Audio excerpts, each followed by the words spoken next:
The conference room smelled like old paper and the particular chemical edge of an alpha's rage barely contained.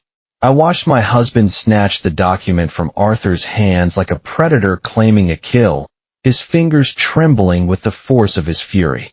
Behind him, the floor-to-ceiling windows framed a city that had never once belonged to either of us. Not really. Not yet. You get nothing, Julian. His voice cut through the silence, sharp and final, carrying the unmistakable weight of an alpha's command. Not one share. Not $1. Not a single asset my father spent 40 years building. He turned toward me with that particular sneer he reserved for moments of victory, the one that curled his lip and made his alpha scent flare, thick and aggressive, filling the room with the chemical signature of a man who believed he had already won. His alpha pheromones crashed against me like a physical force, designed to intimidate, to remind everyone in that room exactly where I belonged in the hierarchy. I didn't flinch. I had spent my entire adult life learning not to flinch.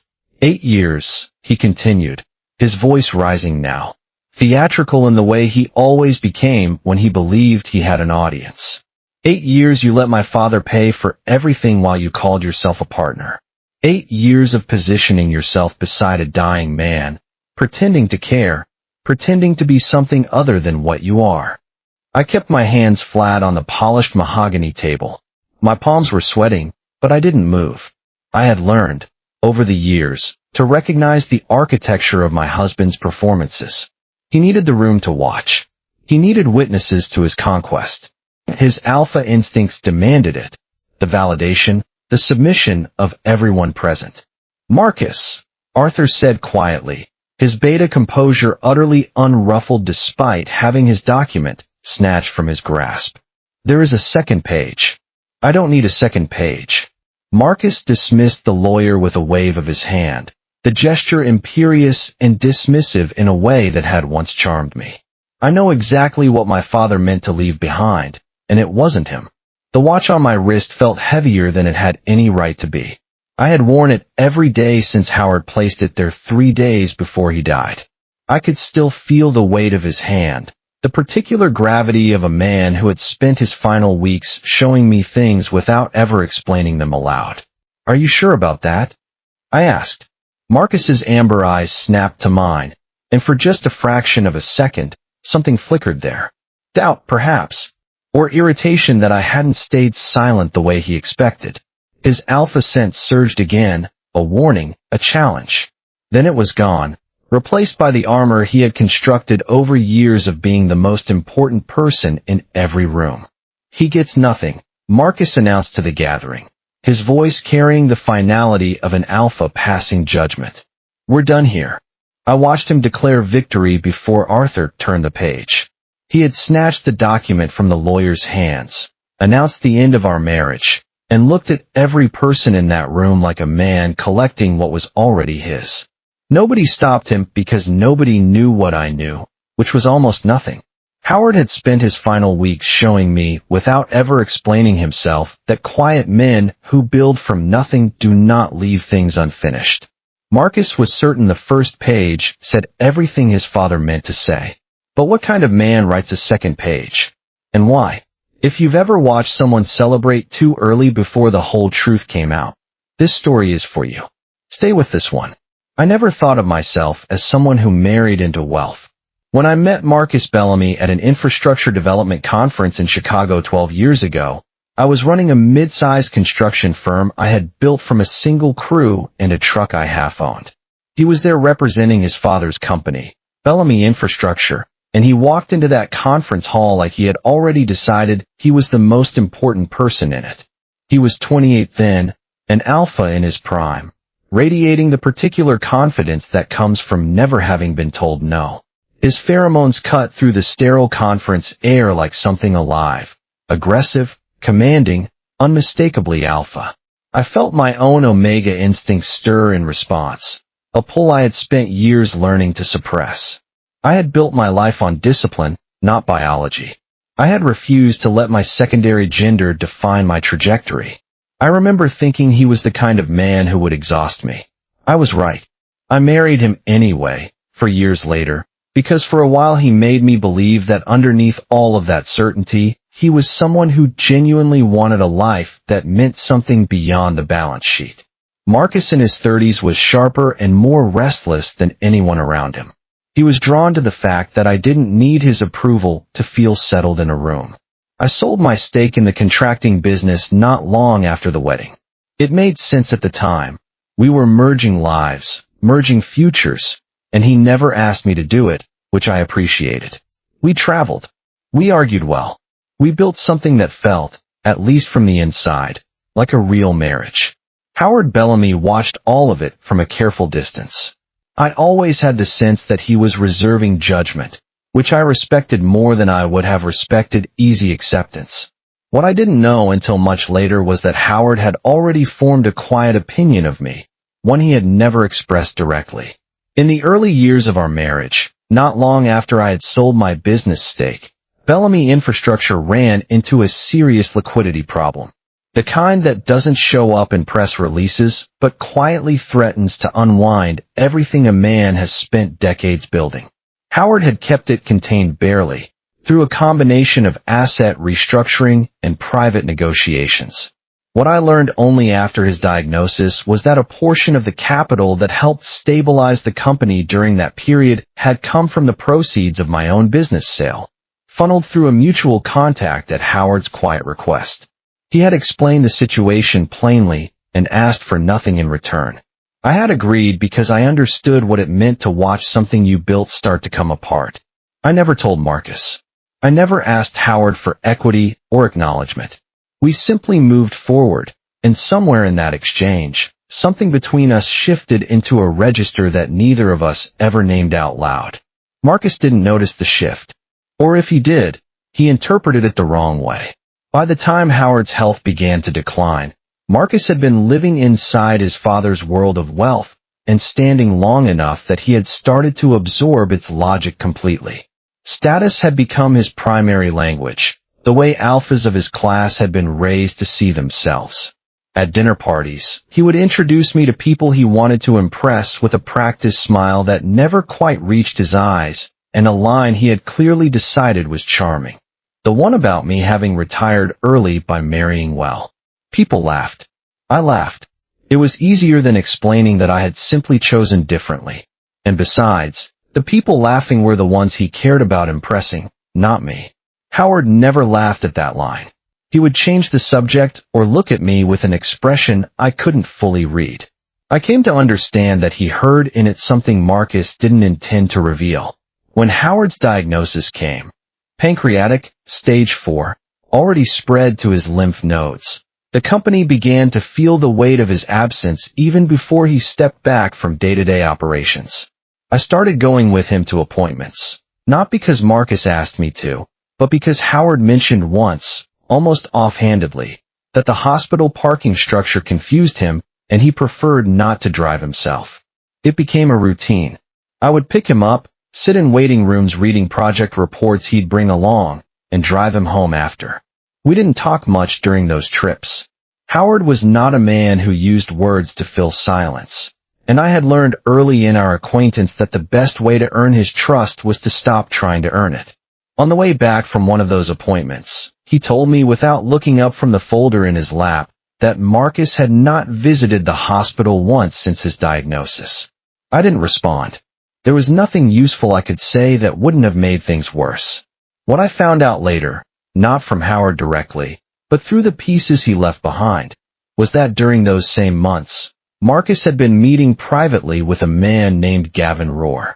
Gavin had worked as a financial advisor for Bellamy Infrastructure some years earlier before moving into private consulting. He was a beta, careful and calculating, the kind of man who understood the value of being useful to people with power. Marcus had maintained contact with him in a way he had never mentioned to me or to his father. Howard learned about the meetings through someone on his staff whom he trusted, a security consultant who had been with the company for 20 years. This man had seen Marcus and Gavin together more than once, meeting in discreet locations that suggested the conversations were not the kind you conduct over lunch in a corporate dining room. Howard didn't confront his son. He started gathering information instead, methodically, and without alerting anyone. That was exactly the kind of thing Howard Bellamy would do. The nature of those conversations between Marcus and Gavin became clear only at the reading of the will. But even before that day, I had gathered enough from what I observed at home to understand that something had fundamentally changed in the way Marcus thought about what was coming. He had stopped asking about his father's condition and started asking different kinds of questions. Questions about the trust structure, about which assets were held personally versus through the company, about how divorce proceedings interacted with inherited property under state law. He asked them of me once, casually over dinner, as if he were thinking out loud.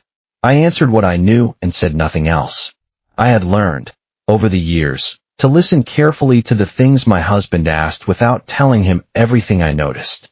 That was the night I started to understand what Howard's expression had been telling me for years. 3 days before Howard died, he called me and asked me to come to the hospital alone. Not Marcus. Me. When I arrived, he was sitting up in bed, which surprised me because he had been deteriorating quickly in the preceding week. The nurses had been administering morphine around the clock. But there he was, propped against pillows, his alpha presence dimmed but still discernible. The quiet strength that had built an empire still present beneath the ruin of his body. He looked tired in the particular way that people look when they have made a decision that cost them something and are now at peace with the cost. He reached toward the small table beside his bed and picked up a watch. The one he had worn every day for more than 30 years. A vintage Omega, simple and elegant, its leather band worn smooth by decades of use. I had never once seen him without it. He held it out to me without ceremony. I told him I couldn't take it. He told me he wasn't asking. I didn't know then that it had been his father's. I would only learn that later, from Marcus. But something in the way he held it out to me told me this wasn't a casual gesture. It was a transmission. A passage of something that couldn't be written down. There was a long stretch of quiet between us, the kind that didn't need filling. Then Howard looked out the window and said something I have turned over in my mind every day since. He told me that when all of this was finished, I should not judge Marcus by what he said. I should judge him by what he chose to do in the moment he believed he had already won. I asked him what he meant. He said that Arthur would know what to do. And then he said nothing else about it. Arthur Pembroke had managed the Bellamy family's legal affairs for nearly 20 years. I knew who he was, but I had no standing to call him and no idea what Howard had discussed with him. Howard died 3 days later, early in the morning, without Marcus in the room. I was not there either. I had gone home the night before and received the call at 5:17 a.m. I remember the exact time because I was awake, lying in the guest room where I had been sleeping for the past 2 weeks, staring at the ceiling and trying to understand why my marriage had become something I no longer recognized.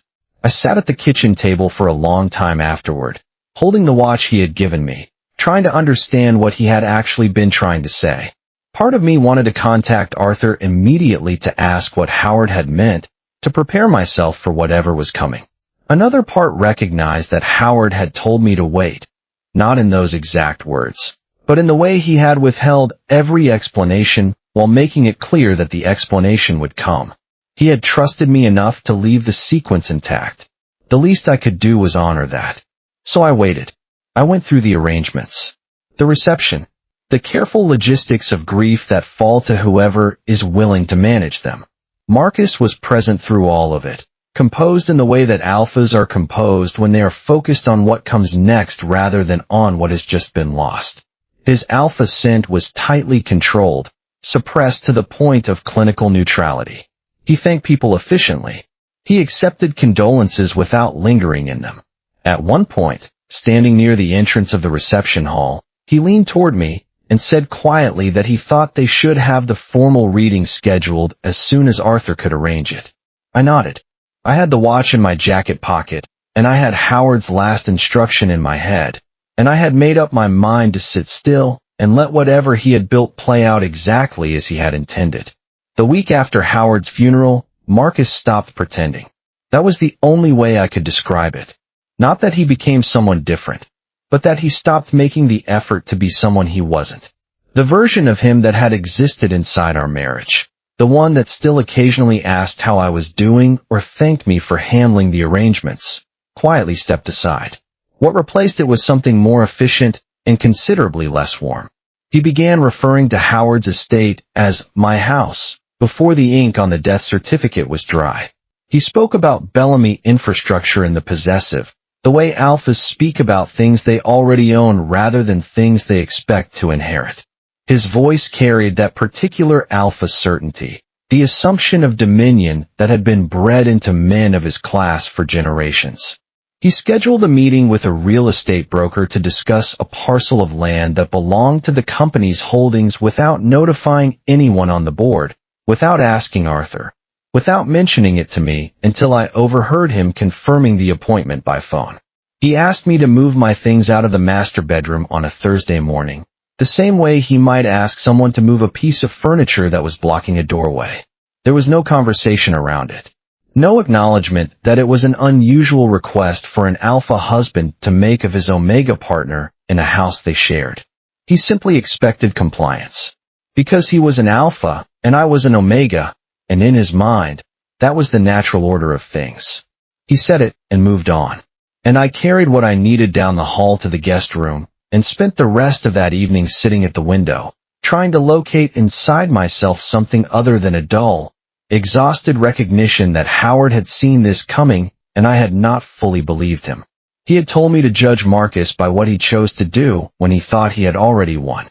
Marcus hadn't even won yet, and he was already moving the furniture.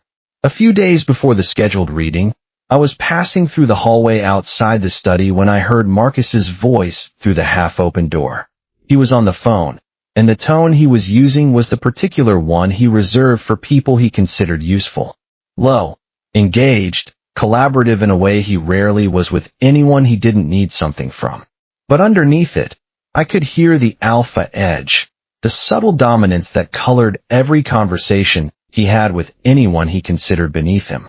I heard him mention Gavin's name, and then I stood still because something in my chest told me to. He was talking about timing, about which assets could be moved quickly once the transfer was formalized, about whether certain decisions could be made before the board had time to respond formally. Then Gavin must have asked about me because Marcus's voice shifted into something lighter and more dismissive. He said that after the reading, I wouldn't have any reason to still be there. He said it the way you say something you've already decided and don't need to discuss further. His alpha pheromones leaked through the door, carrying the particular note of contempt that alphas often directed at omegas they considered disposable. I walked back to the guest room and sat on the edge of the bed for a long time. I wasn't surprised. That was the honest truth of it. I wasn't surprised, and the absence of surprise was itself a kind of grief. The recognition that I had known this on some level for longer than I had admitted to myself. I thought about calling Arthur. I thought about confronting Marcus directly. I didn't do either. Howard had told me to wait, and whatever he had set in motion was already in motion. Adding my own reaction to it before the moment arrived would have accomplished nothing except making the next few days unbearable in a different way. The morning of the reading, Marcus dressed carefully. He wore a structured black suit that he had not worn to the funeral. I noticed that because the suit he had worn to the funeral had been softer, more appropriately grieving in its cut, this one was different. This one was the kind of thing you wear when you expect to be taken seriously by a room full of people who are watching to see whether you belong at the head of a table. He checked his appearance twice in the hallway mirror before we left. His alpha scent was barely perceptible, held in check by suppressants and the sheer force of his will. He adjusted his cuffs. He ran a hand through his hair, a sharp, impatient gesture that betrayed his nerves despite the composure on his face. And when he turned toward the door, he had the look of someone who had already decided how the meeting was going to go and was simply going through the remaining steps. Arthur's office occupied the top floor of a building downtown that Howard had always described as deliberately understated, the kind of place that didn't need to announce itself. The conference room where the reading was held had a long table and enough chairs for the small group Howard had specified. Arthur himself, Marcus and me, three of the company's longest-serving directors, and 2 members of the extended family who held minor interests in the trust. Everyone settled into their seats with the particular quietness of people who understand they are about to hear something important and are managing their own anticipation. Marcus sat across from me. He arranged his phone face down on the table in front of him and folded his hands, composed and contained, an alpha in complete control of what he already believed was his. His pheromones were held in check, but I could smell the edge of them beneath the suppressants. Anticipation. Certainty. The particular scent of an alpha who had never been denied anything in his life. I watched him from across the table and felt the weight of the watch on my wrist. Howard's watch. His father's watch. The leather band warm against my skin. Arthur began reading. He was methodical and unhurried, moving through the preliminary sections of the document with the practiced calm of a man who had done this many times and understood that the weight of the words required space around them. The first page confirmed that Marcus was Howard's only child and the named beneficiary of several categories of personal property: his mother's jewelry collection, a substantial cash fund, a coastal vacation property, and an assortment of personal effects. Arthur read each item clearly and began to turn the page. He didn't get there. Marcus reached across the table and pulled the document from Arthur's hands before he had finished the motion. The room went completely still. Marcus stood, holding the will, and turned toward me with an expression I had seen on his face before, the one that appeared when he was certain of something and had just received confirmation. His alpha scent erupted, unchecked and raw, the aggressive chemical signature of a predator who had just cornered his prey. He said I was getting nothing. Not one asset. Not one share. Not $1 of what his father had built.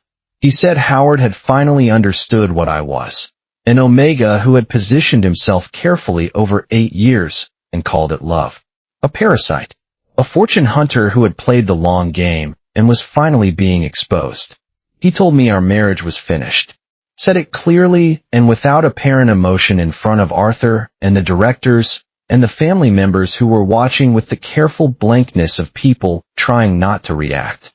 He said I should plan to have my things removed from the house by the end of the week. Nobody in the room said a word. I didn't say anything either. I kept my hands flat on the table and looked at him steadily. And I let him finish because Howard had told me to let him finish, and because I understood now that every word he said was part of something he had already set in motion without realizing who had been watching him set it in motion. When he finally turned back to Arthur, his voice had settled into something almost businesslike. He asked if there was anything else that needed to be read. Arthur looked at him for a moment with an expression that revealed nothing except a certain quality of patience. Then he held out his hand for the document, and when Marcus returned it, he turned to the next page and said that yes, there was something else.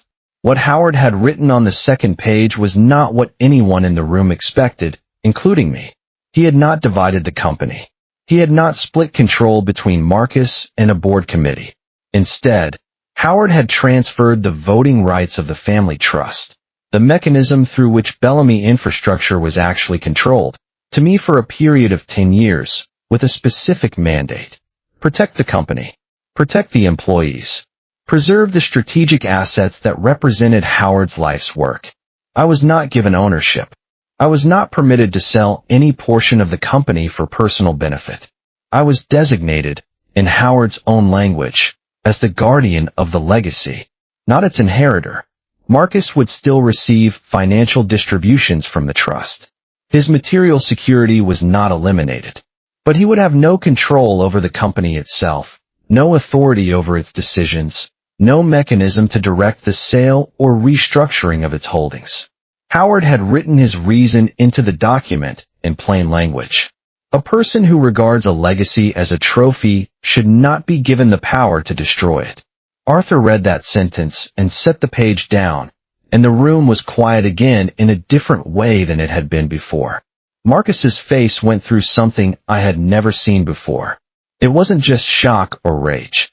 It was something deeper, something that looked almost like his entire understanding of reality had just been unmoored. His alpha scent turned caustic, bitter, acrid. his suppressants failing entirely as his body responded to the collapse of everything he had built his identity around. There was nothing soft in it, nothing wounded, just the raw chemical signature of an alpha who had been cornered and was fighting with everything he had left. "You manipulated him," Marcus said. His voice was louder now, edging towards something uncontrolled. The alpha command in it was fraying, desperate. "You manipulated my father during his final months. You fed him lies. You poisoned him against me." He said it loudly and without hesitation, the way people say things they have rehearsed in their heads as a contingency. What he hadn't prepared for was my reaction, which was genuine disorientation. I had not known about the second page. I had not known what Arthur was going to read. The confusion on my face was not performance, and several people in that room had known me long enough to recognize the difference. Arthur continued, his voice calm and unhurried. Howard had undergone 2 independent psychiatric evaluations before signing the revised will. Both had been conducted by professionals with no prior relationship to the family. The entire signing process had been recorded on video. I had not been present in the room. There was no legal foundation for a claim of undue influence. And Arthur said so with the quiet finality of a man who had been asked to document exactly this possibility long before anyone in the room had thought to raise it. Then Arthur placed a second folder on the table. Howard had gathered records of Marcus's private meetings with Gavin Rohr, dates, locations, the substance of what had been discussed, and copies of email exchanges that outlined in considerable detail a plan to liquidate several of the company's most significant land holdings in the immediate aftermath of Howard's death. The plan had been drafted before Howard died.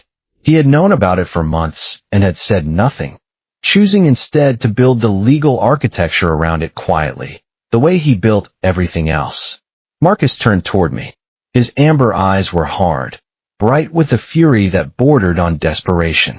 His scent was a weapon now, aggressive, overwhelming, every instinct in his alpha body screaming at him to dominate, to reassert control, to crush whatever had dared to challenge him. "You orchestrated this," he said, his voice shaking now. "You fed information to my father. You positioned yourself over years to take what was mine. Every moment of apparent loyalty was calculated from the beginning."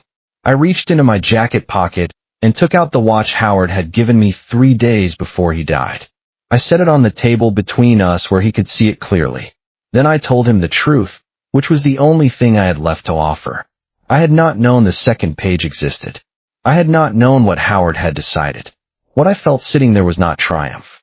It was something closer to the particular sorrow of understanding all at once the full measure of what Howard had seen in his son and had spent his final months quietly protecting everyone from, including Marcus himself.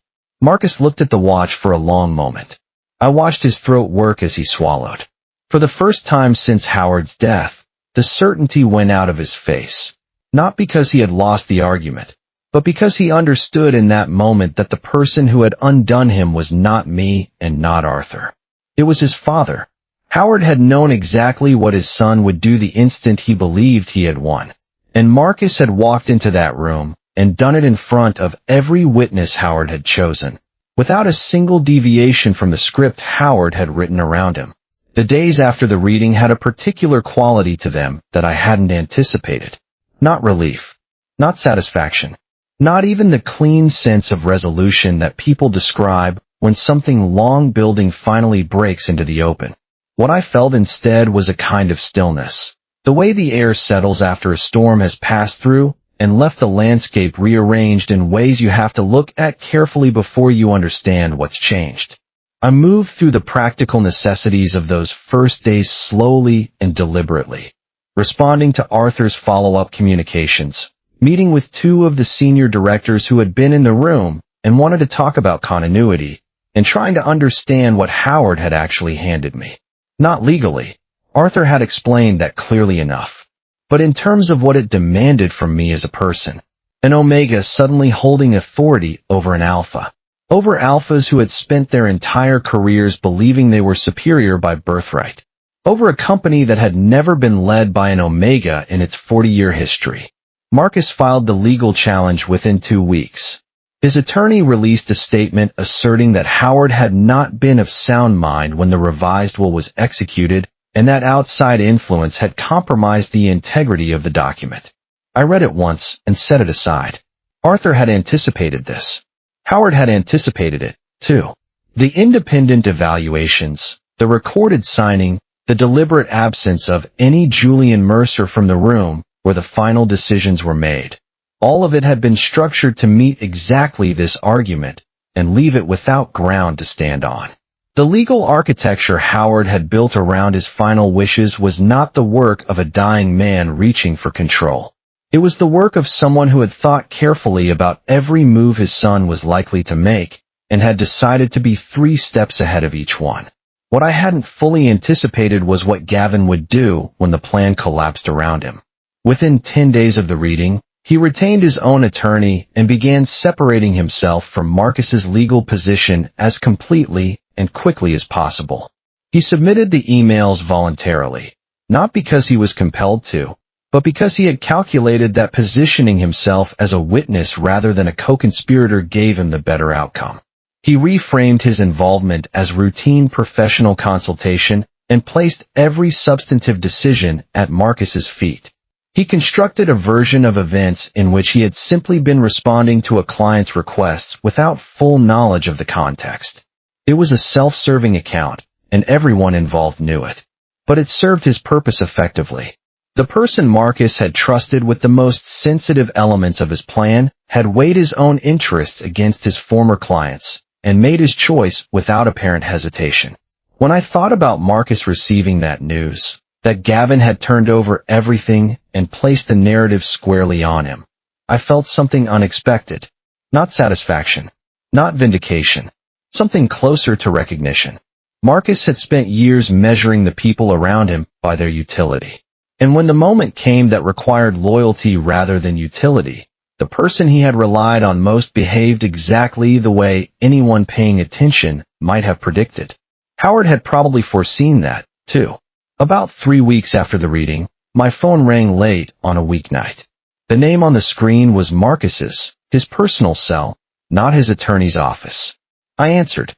He didn't begin with pleasantries or legal positioning. He said, in a voice that had lost the controlled precision I had grown accustomed to over 8 years, that I was taking his family's company. He said it as a statement rather than an accusation. And it was the closest he had come in a long time to simply saying something true without engineering how it landed. I told him I wasn't taking anything. I told him what his father had done was prevent anyone from taking it, including him and including me. There was a stretch of quiet on the line that I didn't try to fill. Then he asked me to give up the control voluntarily. He framed it carefully, said it was the only way to preserve what remained between us. Said that if I stepped back, there might be a path forward that didn't require years of contested proceedings. His voice carried the familiar alpha confidence, the assumption that I would eventually yield. He had been conditioned his entire life to expect that Omega submission was inevitable. I understood what he was offering and what he was asking. I thought about how to say what needed to be said without making it into something larger than it was. I told him that what he was asking me to do was abandon a responsibility Howard had given me specifically because he didn't believe it would be handled otherwise.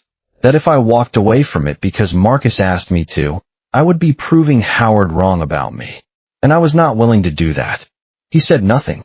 I could hear his breathing on the other end of the line, uneven in a way I had never heard before. An alpha unaccustomed to being told no by an omega. An alpha who had just been told no by someone he had spent 8 years assuming he could control. Then he ended the call, and that was the last real conversation we had. The divorce proceedings began the following month. I won't say it was without pain. 8 years is 8 years, regardless of how they ended. And there were moments in that process when I felt the full weight of what had dissolved.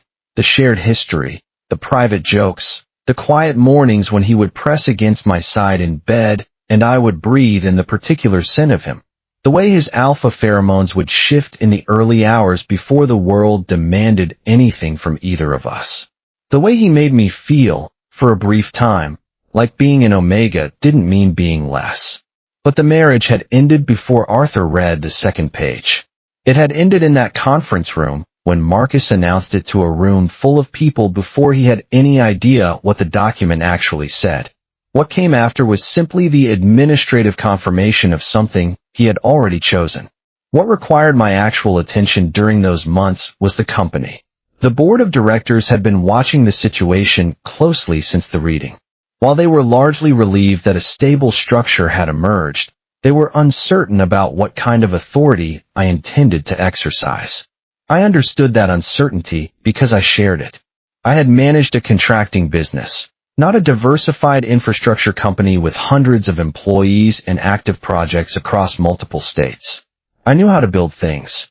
I did not automatically know how to run what Howard had built, and I thought it was important to be honest about that distinction rather than walk into his role as though the mandate had conferred competence I hadn't earned.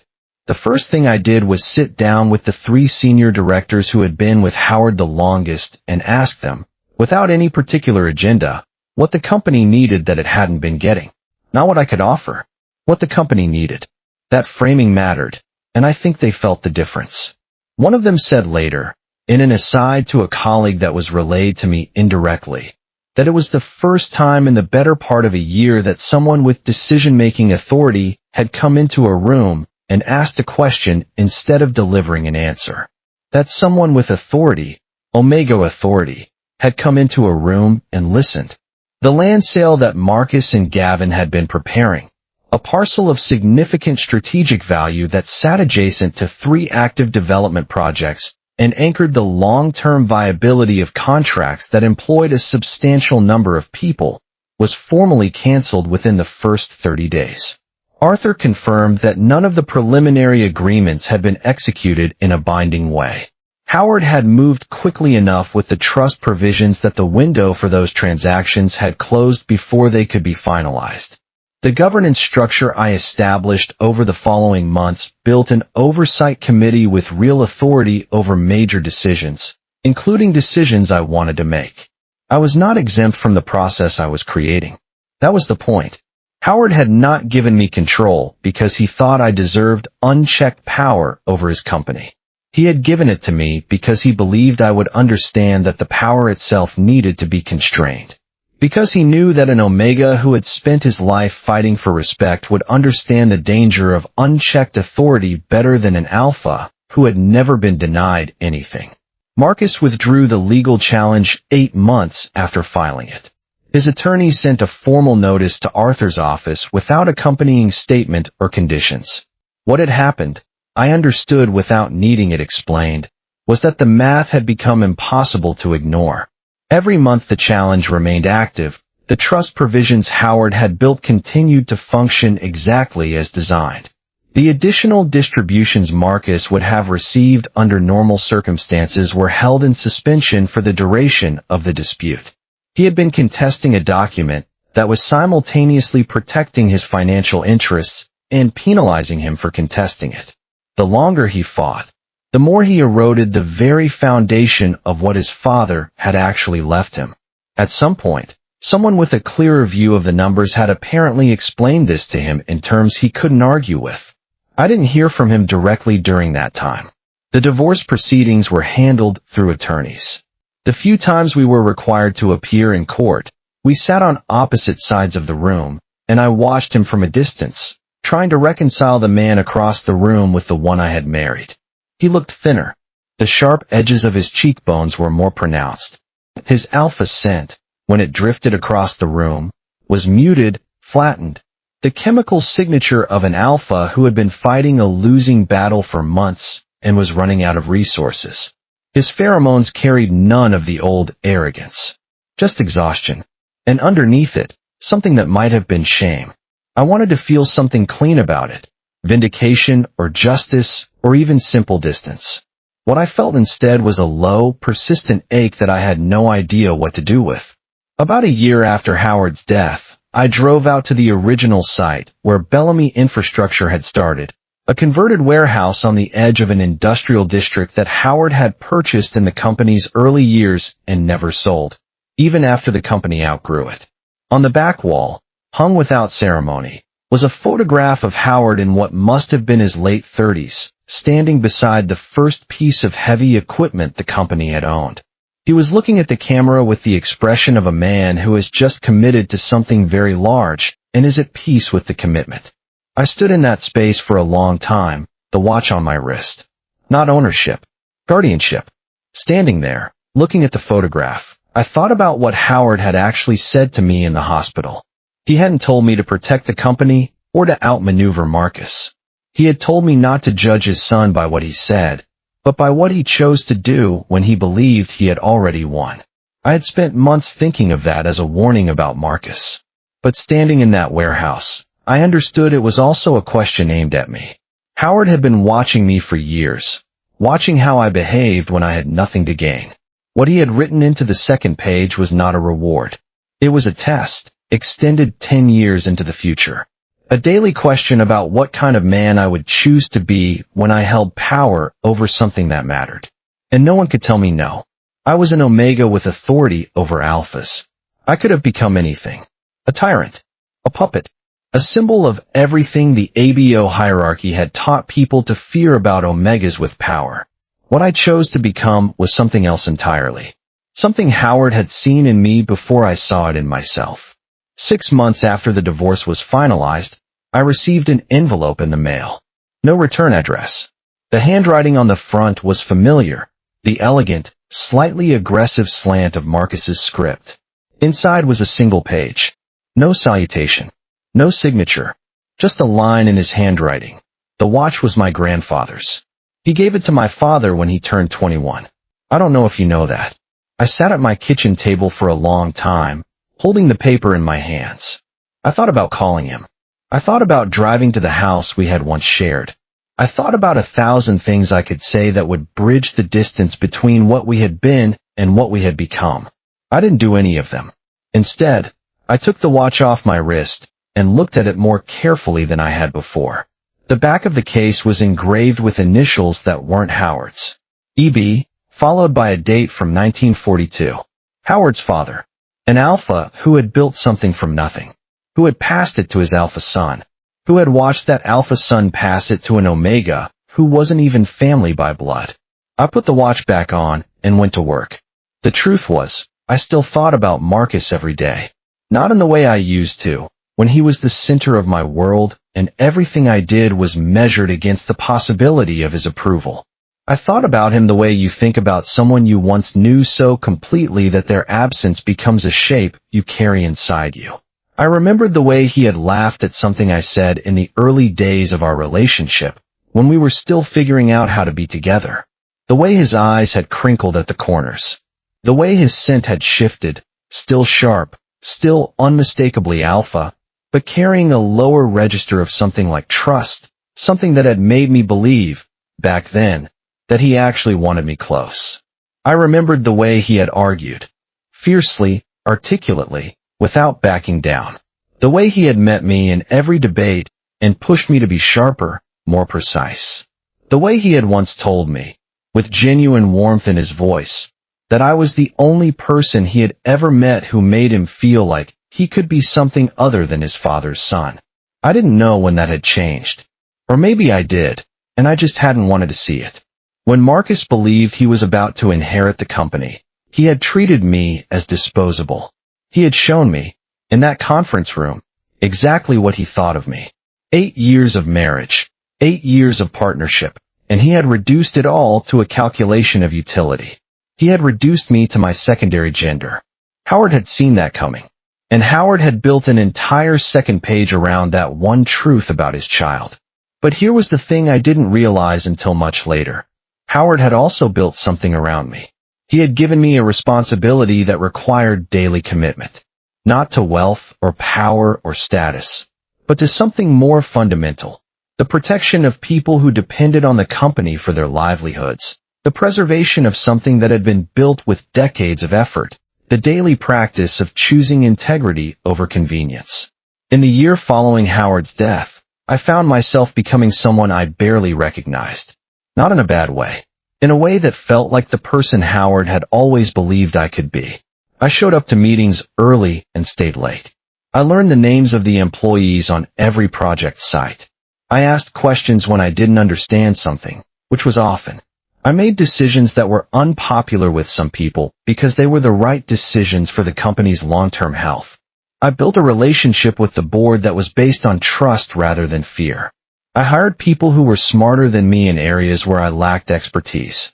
I created structures that would survive me, systems that would continue to function regardless of who held the voting rights. And every day, I thought about what Howard had said in that hospital room. When all of this is finished, don't judge him by what he said.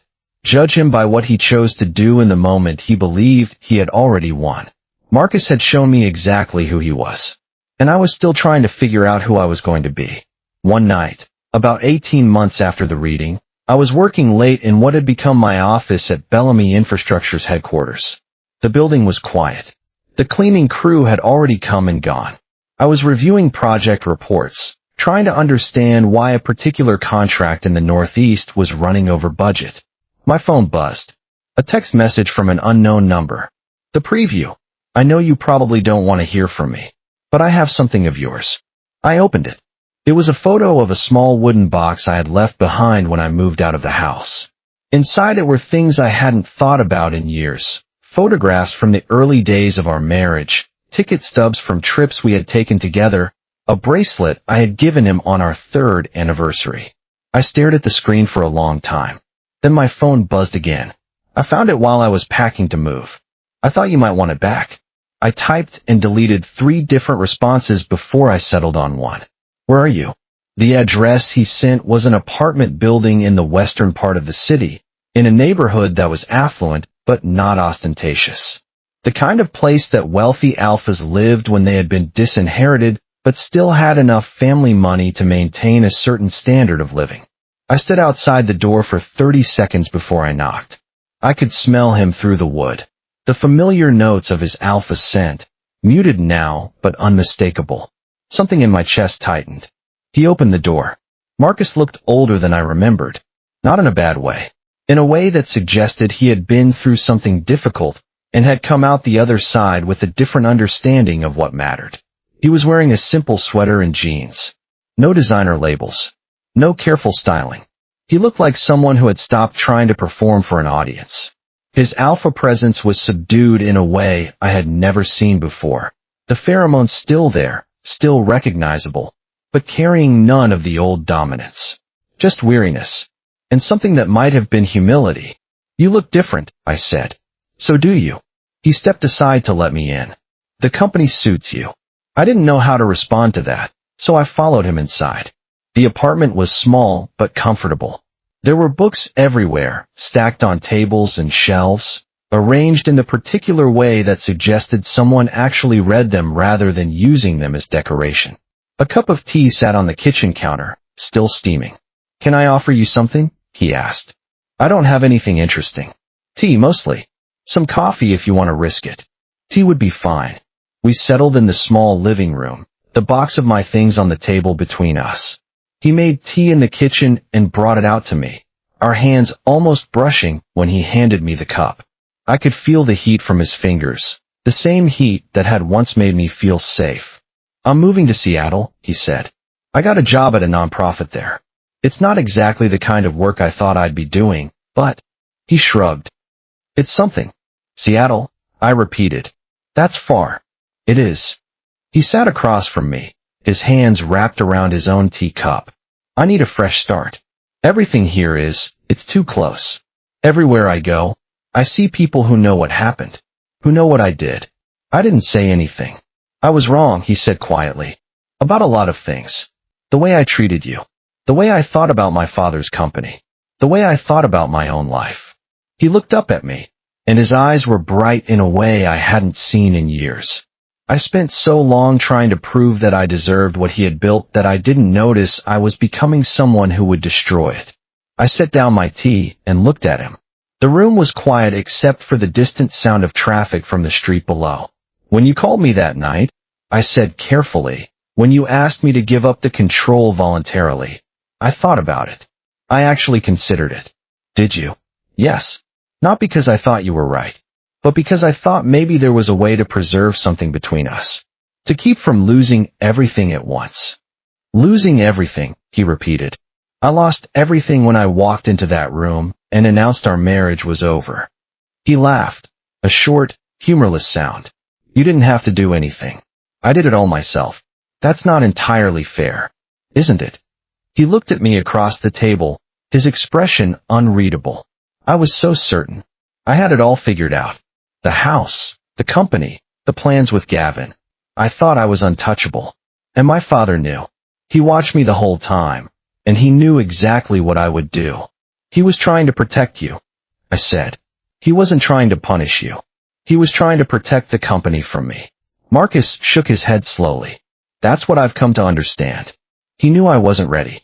He knew I would destroy everything he had built because I didn't understand what it meant. Not really. I thought about Howard. About the watch on my wrist. About the long silence in that hospital room. About the way he had looked at me when he handed me that watch. An alpha trusting an omega with something that had been passed down through generations of alphas. He wasn't wrong about you, I said finally. But that doesn't mean you're wrong about everything. It just means you had to learn something the hard way. Marcus was quiet for a long moment.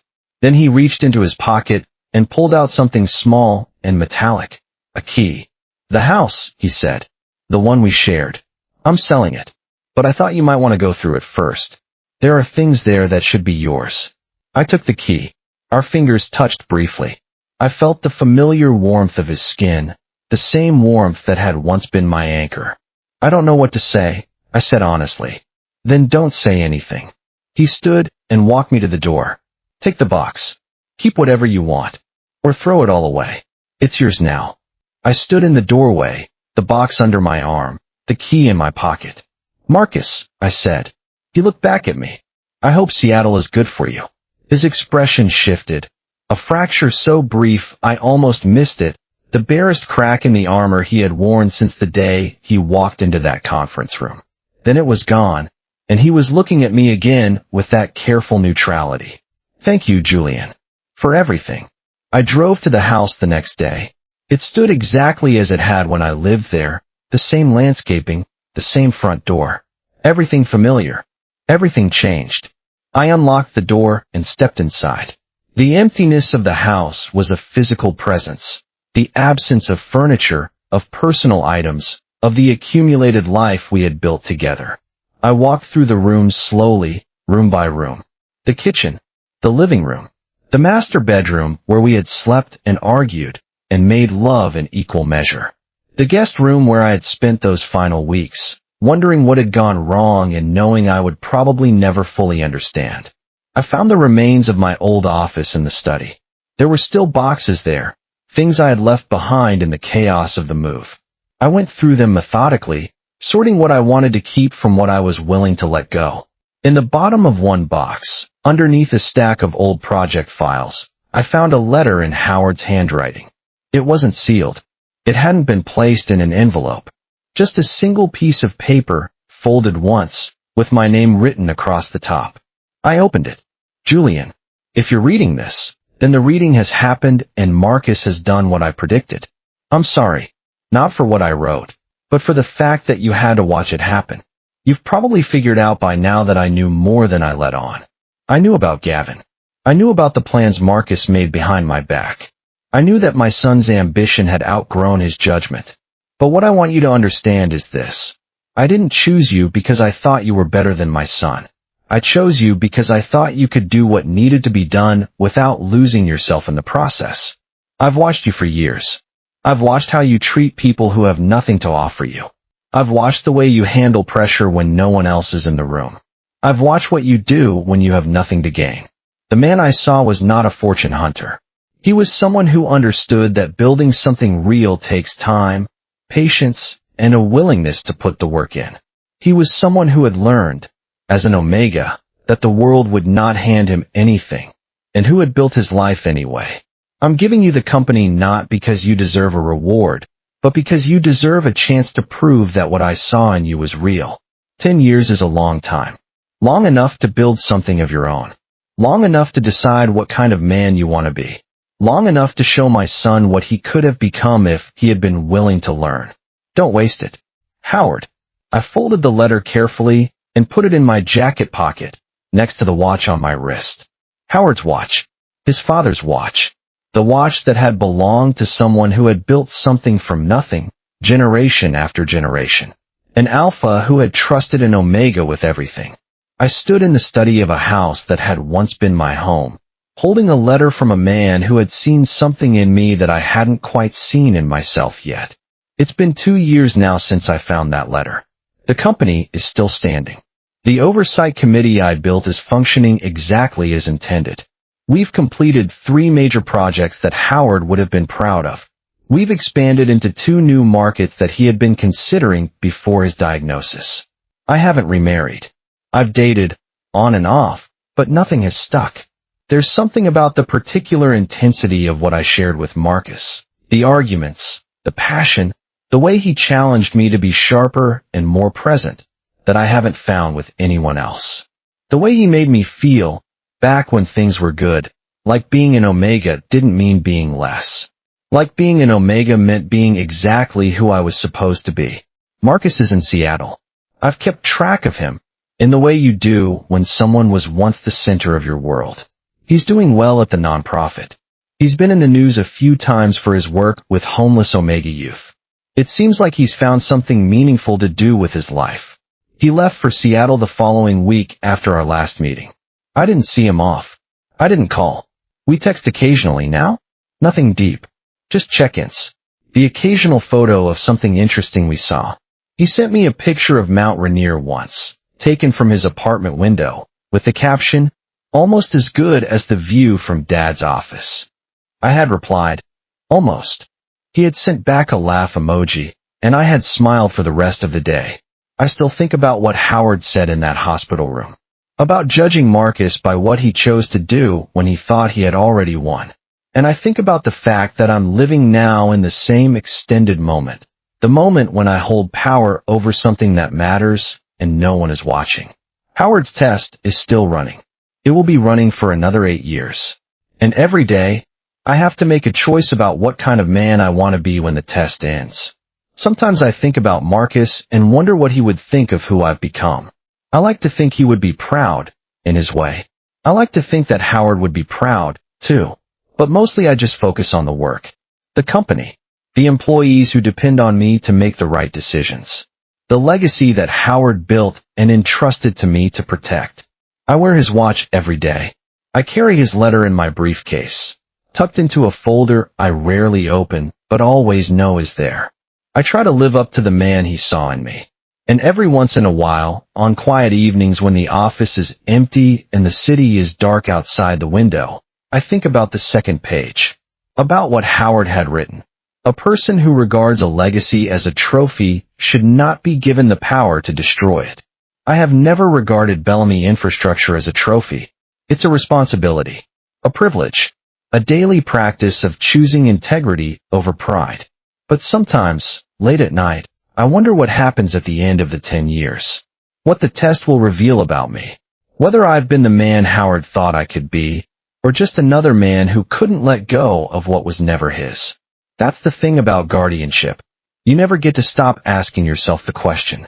I'm writing this now, on a Tuesday evening, looking out at the city that Howard built his company in. The watch is on my wrist. The letter is in my briefcase. The company is still here, still standing, still employing the people who have made their lives around it. Marcus called me last week. His voice sounded lighter than it had in years.